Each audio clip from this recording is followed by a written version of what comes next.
we really didn't get a chance to commiserate on the Dynamo's 2-0 loss to LAFC on Saturday night. So joining us now, Glenn Davis. Although, Glenn, this was a turnaround year, wasn't it? I mean, it just seemed different this year. The ownership, the commitment, 30 new people between the front office and on the pitch. There are like 30 new people here this year, and it showed on the field this year, didn't it? Yeah, competitively, it was excellent. I think you take it, John, in the context of, the entire season, and then in the context of what's going on the last 8 or 9 years. You're only in the playoffs once. Team wasn't very relevant with past ownership, and you take it in the context of the single game against LAFC. But overall, fantastic year. Pat Onstad, Ben Olsen, Asher Mendelson, these guys competitively, and all the people behind the scenes have put together a good team. So there is a great feeling of the Houston Dynamo as a soccer team competitively, and MLS is back. So if you had your druthers for one thing that the Dynamo could do this offseason, what's the most important thing they have to do? Yeah, I think if people were listening to my show, I think the big question before the season is still the big question that probably has to be answered at the end of the season that's goal scoring. Mm-hmm. It's a club that only had 14 multi-goal games. In the playoffs, they only had 1 out of 5 games where they scored multiple goals. So you got to look at the front four of the team. You got to find a number 9 center forward, a legitimate killer who's a finisher, and I think another attacking player that's, capable off the dribble and producing final product in the attacking third of the field. Now, that said, the story of the Houston Dynamo this year is the overall collective defending and team shape and improvement in the possession game, which was phenomenal and made them just a really fun team to watch.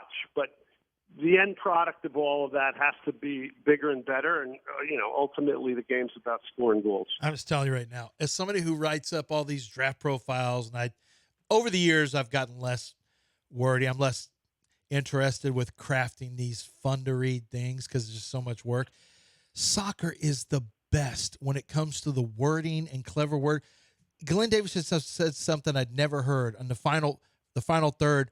What'd you say? Crafting final. What is it you just said?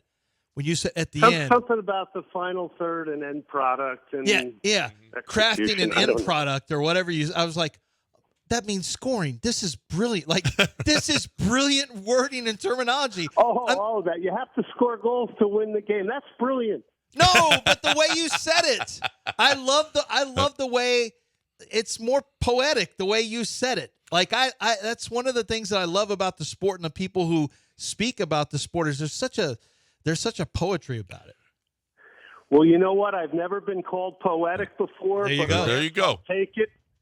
I've got a question about in terms of when John was talking about roster building. How difficult is it in the MLS in general to maintain momentum on your roster from one year to the next? What does the turnover look like, and is it something you can build upon, or is it something where you first have to make sure you keep the pieces in place? Like what does the build out look like from one year to the next for a typical MLS team?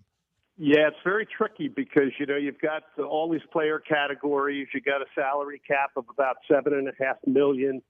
You got these designated players that can count, that you can pay whatever you want for, but they only count X amount of dollars. So I think they'll probably be, you want to retain about 80% of the team. They've already moved the designated player in teenage and baby, which means they have an opportunity to go get a big-time player who could be an attacking player. But I think it's difficult. And for the Dynamo, it's a shorter window right now because of the fact that they went deep in the playoffs. They're going to be in the CONCACAF Champions League. They're probably playing in 7 weeks in that tournament in the beginning of February. So, yeah, it is tough.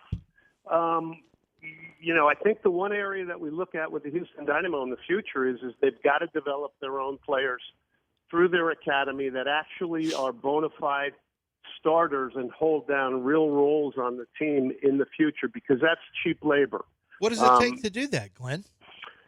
Takes it takes your player development program and the people running that program to accelerate that to the point where it's more than just people participating, but actual players. I mean, not people, kids being groomed to be professional soccer players by the time they're 17, 18, 19, and 20. Soccer's a young man's sport. You have to be able to produce those players by that point. And I think it was a little difficult for the Dynamo and Pat Onstad because it's hard for them to give any younger players opportunity right now, with the goal being getting into the playoffs, which they did. But, the history of us not producing players for the first team here in Houston, in a city of 7 and 8 million, with talent everywhere, with a history of kids in the past going into MLS, this is a big piece of it. You got to develop your own, because when it comes to a smaller salary cap comparatively to other leagues, these players are what you call, quote unquote, cheap labor. They play well a couple years in MLS, they help you win something, and then they move to Europe and you sell them and you make a profit on them and make some money. It takes a Jeff Luneau, who you had on your show, by the way, and congratulations with that cat, and he's just a fabulous. It takes a guy who can see talent and then a system. Nothing against Pat Onstad. I'm not trying to replace Pat Onstad, but it takes a guy like who built up the Astros organization from within. Now, he had a lot of high draft picks to do it with, but he also, the player development side was phenomenal, and the Dynamo needs something like that. It would be great. Let me ask you about some guys. How much does Herrera have left in the tank? Yeah, so by the way, real fast on Jeff, fascinating guy, fascinating for me to relate baseball data and player development to soccer. He absolutely loves promotion and relegation, which I thought was really cool. But he was a fascinating interview that people can grab on ESPN975.com. So Hector Herrera, I think he's got a lot more in the tank. I think in the LAFC game, the Western Conference Final, he was totally overburdened, and you could see it. He kind of turned a little bit in that game into a one-man show. He didn't get enough support from the front four in that game. LAFC, credit to them. I mean, the way they won that game was just team shape, pressure on the ball, and the Dynamo really, even though they had 70% of the ball for data people, they could not get into the final third and couldn't create chances. So you had to give it to LAFC. They just suffocated them. But Hector's been unbelievable to watch this guy orchestrate the team, help grow the culture on behalf of the people that signed him and the club. Unbelievable to watch him play, a real thinker. I love watching these guys that are trying to think a step or two ahead. And for him just to go to the Shell Energy Stadium and watch him run the show was totally impressive. Are Dorsey and Quinones good enough on the wings to be a championship team? Well, those are two that are maturing young players. Griffin Dorsey is the reason the team turned around. Because he brought a wide element to the game to complement all that short and tight passing between Herrera, Artur, Carrasquilla, and Bassi. Dorsey's got to get paid now. Phenomenal story in Major League Soccer. And Nelson Quinones started to mature at the end of the season and begin to get behind people. He got cracked in the LAFC game and never recovered from it. But by a guy, Hollingshead, who he had torched in the game prior earlier in the year. So he kind of got taken out of that game. But I think he's a rising talent. It was good that they kept him and bought him out after his loan agreement. So I think those are two for the future. The Dynamo, no question, are going to want to retain. Glenn Davis with us here on ESPN 97.5 and 92.5, Mr. Soccer here in the city of Houston. What's going on with the Men's World Cup team? What's the latest? What's the latest news that we need to know? Yeah, I think everybody was slightly disappointed in the last results. I mean, the team was missing the Pulisics and the McKinneys and a lot of the key players. But I think with the Copa America draw, which is today, which will be here in Houston next summer, everybody's hoping the U.S. is going to get some phenomenal competition in that against the likes of maybe an Argentina or a Brazil or a Colombia and some of the bigger soccer playing powers. Competition is something the U.S. needs outside of CONCACAF teams. So That's going to be exciting. We're going to host that here. It's going to be like a mini World Cup, really, with South American teams. And obviously Mexico's playing here. So there's 2 group games and a quarterfinal. It's possible Messi could come to Houston next summer representing, of all things, Argentina. So that would be pretty phenomenal. I think next month the U.S. men's national team is in San Antonio, believe it or not. So nice.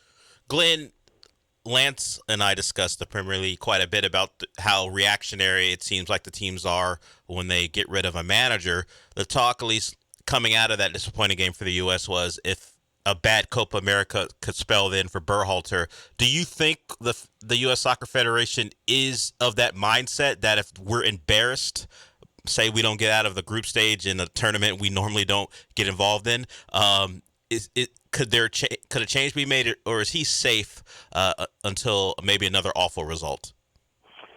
Yeah, I mean, pressure on managers, I think historically in the U.S., I don't think that's the way we've done it. There's been a lot of rope given to U.S. men's national team managers. Look, if they lost all their games in the group stages, I mean, that better be in the conversation, or we haven't grown as a soccer country, right? I mean, let's face it, it's all about results. That's what coaches love to say, even when they play poorly. It's about results. Don't get upset. I think that pressure is something that is around any national team manager. But I think there's different degrees of it depending on the soccer culture in the country. Ours, we've tended to give a longer rope. But I think healthy pressure in general through all phases of the game in this country is missing. We don't have enough healthy pressure in the media on the Houston Dynamo, and they want that. Trust me, you talk to Pat Onstad, he'll say we want that because you need that in order to grow the sport and to grow franchises. I mean, imagine if we had healthy pressure on the Dynamo over the 9 years and prior ownership. Maybe we wouldn't have waited 9 years for a turnaround, right? Because fans would have demanded more. And they walked away. They walked away attendance-wise, and nothing ever changed. That's Glenn Davis right here on ESPN 97.5 and 92.5, the foremost authority of soccer, not only in the city of Houston, maybe in America. Glenn, as always, man, we appreciate it. Great stuff. Congratulations on a great Dynamo season. And looking forward to just 7 weeks away, huh? So Glenn, we'll see what happens. If John likes you, he likes you. If he hates you, he hates you. I mean, what are you talking you're about? on the right side of that. You called him the greatest in the country. Glenn started laughing about it. Yeah, Glenn, if he didn't like you or didn't respect you, Glenn has that little show, Soccer Matters, that he does. Listen, I'm no dummy. I know I got to kiss the ring of the Godfather. You're both ridiculous. Glenn is the best, I'm and I from New say Jersey, it. I John. just say Come it on, like you it know is. that. No, I agree. I love Glenn. I'm just saying. No. I say it like it is. You make it very clear. You're Glenn, fickle. Right? Glenn, just know if you ever cross John, the first thing he'll do when he has you on is, how's that little show you got doing? Yeah. That'll never Don't happen, cross him. Glenn. Don't cross him. That will never, ever we're happen. That's my guy. We're the little train that made it up the mountain, right? ESPN 97.5. Once a week, a soccer show. We're trying to bring it to you. We want to do more, but we're going to have to get all the soccer fans and the community behind us so we can get more soccer talk. But I always appreciate you guys having me on. It really means a lot. Not only to me, but I think the soccer fan. It's the number one soccer show in the city. It's not even close. It's not even close. It's not even close. In Glenn. English language, yes. Glenn English language soccer show, yes. Yes, What, that's is somebody true. going to give me a trophy since we're the number one English language soccer show in the city? You win. I And want to hold the Emmy goes some kind of to award up. I see everybody winning awards. I want to win an award. Right. The Emmy for the English-speaking soccer show. It goes to Glenn Davis. Oh, that's awesome. We appreciate it, man. There's Glenn Davis with us here on ESPN 97.5 and 92.5.